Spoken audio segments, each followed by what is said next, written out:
어떤 한 사람이 개를 키웠어요. 리트리버를 키웠는데 어느 날 없어진 거예요. 아무리 찾아도 없어요. 그래서 이 개 주인이 광고를 냈어요. 근데 얼마 안 있다가 전화가 온 거예요.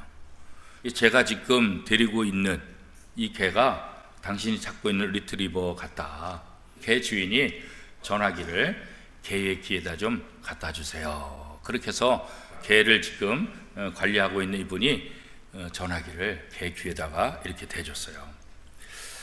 거기서 자신의 주인의 음성이 나게 되는 거예요. 그러니까 이 개가 지금까지 슬퍼하고 음식도 먹지 않고 그랬었는데 갑자기 생기를 찾는, 그리고 막 이리저리 뛰어다니는 거예요. 자, 이걸 보니까 이 개도 자기 주인의 목소리를 듣고 자기 주인이 어떤 감정인지 아는 거죠. 성경에도 보면 이 주인의 음성을 잘 듣고 주인과의 좋은 관계를 누리는 동물을 소개하고 있는데 그게 바로 양이에요. 이는 양의 목자라. 문지기는 그를 위하여 문을 열고 양은 그의 음성을 듣나니.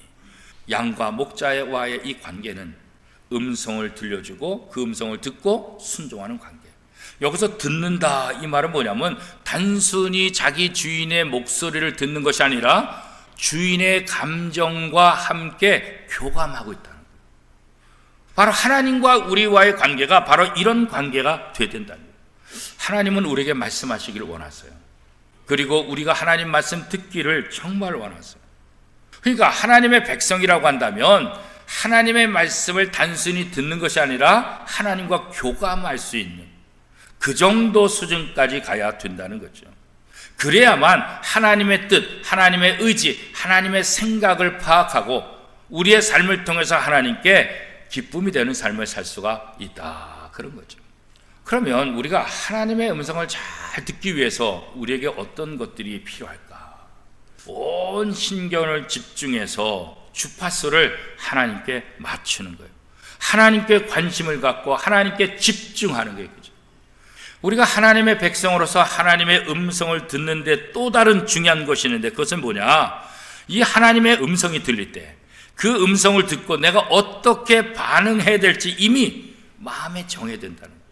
어떤 마음을 정해야 돼요? 이 말씀에 내가 순종해야지, 순종하겠다는 결단이 있어야 돼요. 그때 하나님의 그 말씀의 의미를 깨닫게 되고 그 의미를 통해서 우리는 이 땅에서 풍성한 하나님의 자녀의 삶을 살 수 있을 것입니다. 사랑하는 원미덕교회 성도 여러분, 어느 때보다도 하나님의 음성에 귀를 기울일 때다 생각하면서 더욱더 말씀을 사모하고 하나님의 말씀에 집중하고 그 말씀에 순종하는 저와 여러분의 삶이 될 수 있기를 축복합니다.